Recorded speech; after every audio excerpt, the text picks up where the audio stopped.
Hey guys, welcome back to Clownfish TV. This is Neon, and we're going to give you an update on the limited run game situation. For those of you who forgot already, because the internet tends to make you forget things like a day after that happens, limited run games offers physical copies of video games for a variety of consoles. They do a lot of special editions. I actually am a pretty big customer, or was a pretty big customer of limited run games. I love the collections that they put out. I think they put out pretty high quality stuff, right? Or they did. There's some controversy around their sales and all that, but that's, the end product is usually pretty good, right? So the founder of BronyCon had an issue with their community manager and got their community manager fired. By digging up tweets from like 7 years ago and pointing out that this community manager followed some people that Purple Tinker, the BronyCon founder, didn't like. And then we did some videos on Purple Tinker, and it turned out that Purple Tinker has a very long, sordid history that would make Chris Chan blush. So they listened to the wrong people for sure. But the thing that was really disgusting is that limited run games actually threw their community manager under the bus publicly. They publicly denounced her. So on top of just, getting rid of her, they publicly denounced her, and that led to massive backlash, people asking for refunds on games, myself included. I never got a refund. I asked for one. They said, tough luck. Other people apparently have gotten refunds. I never got a refund. I just placed a big order when they did their sale a couple of weeks ago, and I'm apparently not seeing that money, even though they haven't shipped my games yet. So whatever, they can sit and spin. I'm never buying anything from them again, but I digress. The damage is already done, right? So now the community manager, Carolyn, is coming out and speaking her piece about what happened, and we're going to talk about that as a follow-up. So before we get into it any further, please subscribe for more pop culture news, views, and rants, guys. Over 289,000 subs. Thank you so much for the support. Please subscribe. We're trying to get 300,000 subs. YouTube unsubscribes people. Just so you know, they tend to do that, so make sure you're subscribed. Hit the bell for notifications. Go out to clownshishtv.com, which is where this article is. Mike Phelan put this up this morning. Thank you, Mike.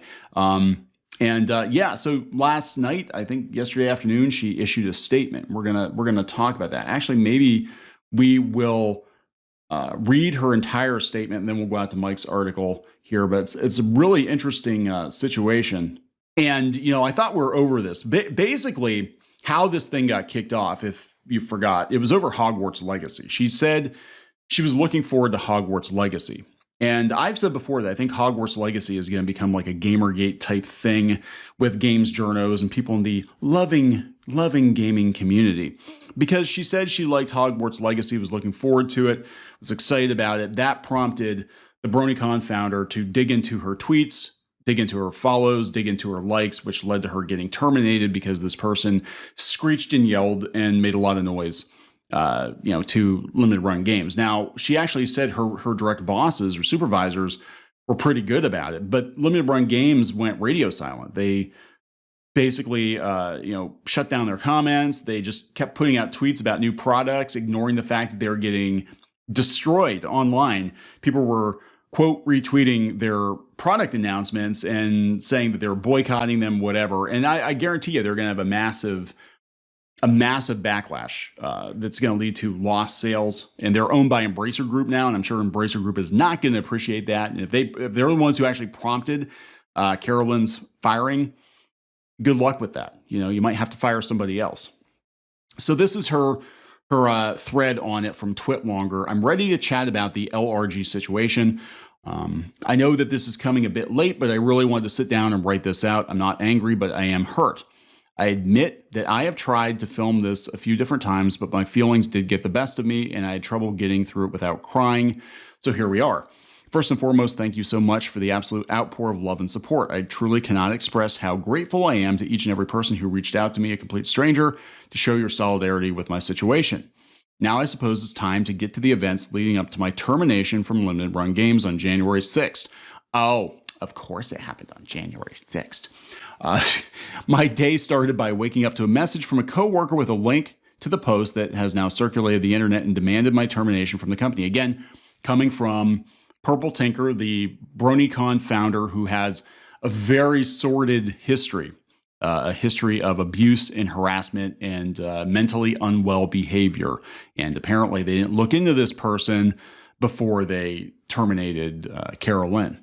I can honestly say that it came out of left field. It certainly did. That single message was the only one I received up until I was requested to join a call at 4:30 p.m., the call in which I was informed that I was being released from the company.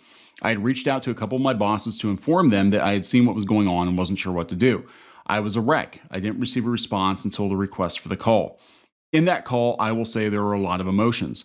I could tell they didn't want to do what they were doing and even said they didn't want to. Then why did you do it? They were being pressured from elsewhere. From what I was told, there were no other options presented, but they were providing me with a decent severance. Okay, that's good. And letting me keep my health insurance for a couple more months. Okay, that's good. I had never been written up or reprimanded. I had never abused my power or personal opinions on the various social channels. All she said was, I'm looking forward to Hogwarts Legacy. I even refrained from commenting or interacting with any political content or controversial topics on my personal social media accounts. This one isolated incident was apparently all it took. At least that's what I have been led to believe. If there was another reason, I was not informed. So it wasn't like they were trying to get rid of her for something else, or they were like, well, we think she might be conservative-ish. Let's, wait until the right moment and get rid of her, which people do, by the way. I've heard stories about that. Like somebody's gunning for you at a job over, political reasons or whatever the deal is.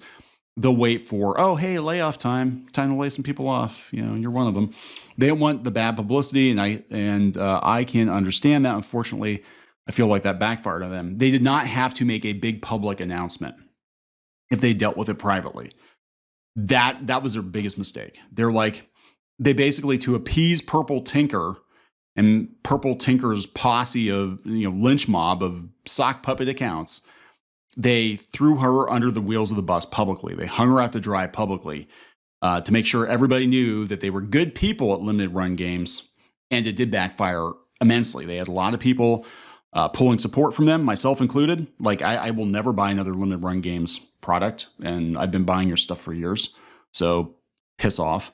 We're never going to review it on the channel. I actually had a review ready to go on the Castlevania Anniversary Collection. Very nice collection. I was going to put it on the channel. I'm not doing that.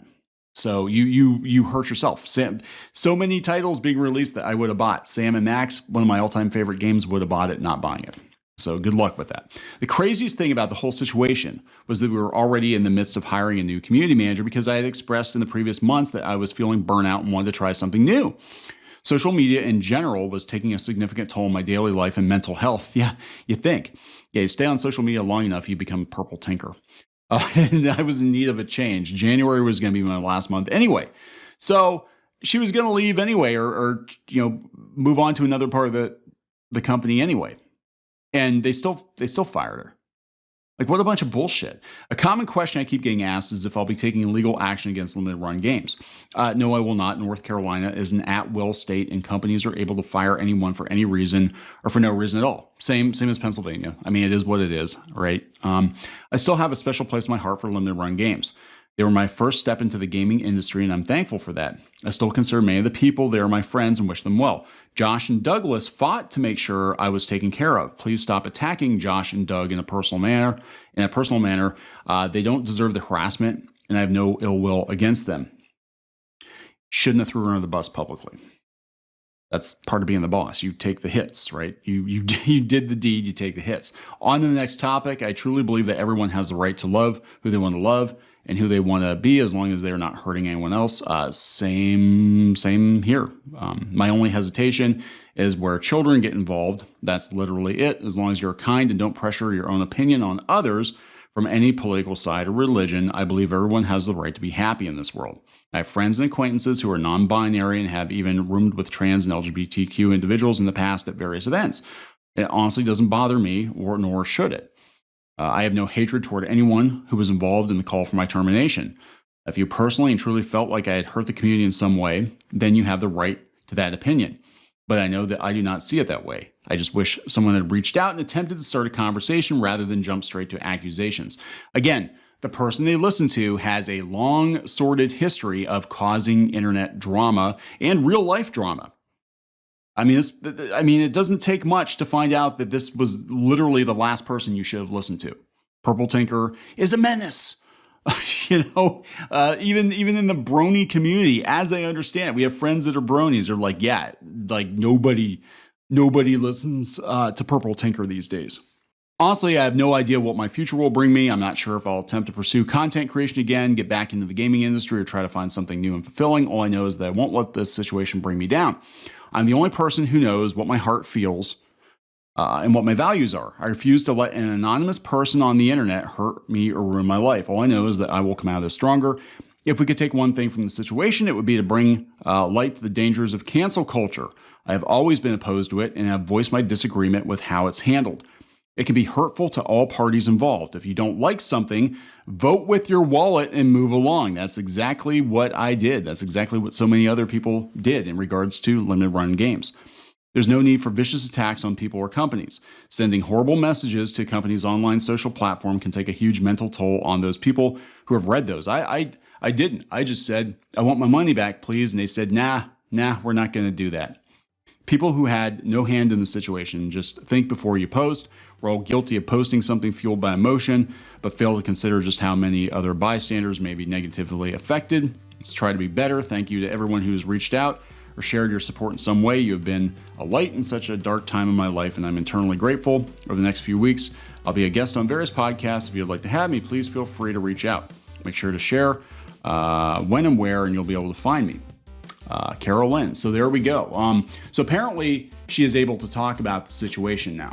And Mike Phelan has actually reached out to her for an interview, which would be interesting. I'd like to hear what she had to say. Actually, I'd like to hear about how she got in with the company to begin with, and maybe some of her positive experiences there, because again, I am a fan of their products. I know a lot of people don't like their sales tactics, and they believe that they really promote artificial scarcity and all of that, but the limited run games products I have are top shelf, very good stuff for the most part, and it's a shame, but I can't, if I know they're gonna do this to their employees, I can't support them anymore, because it's bullshit.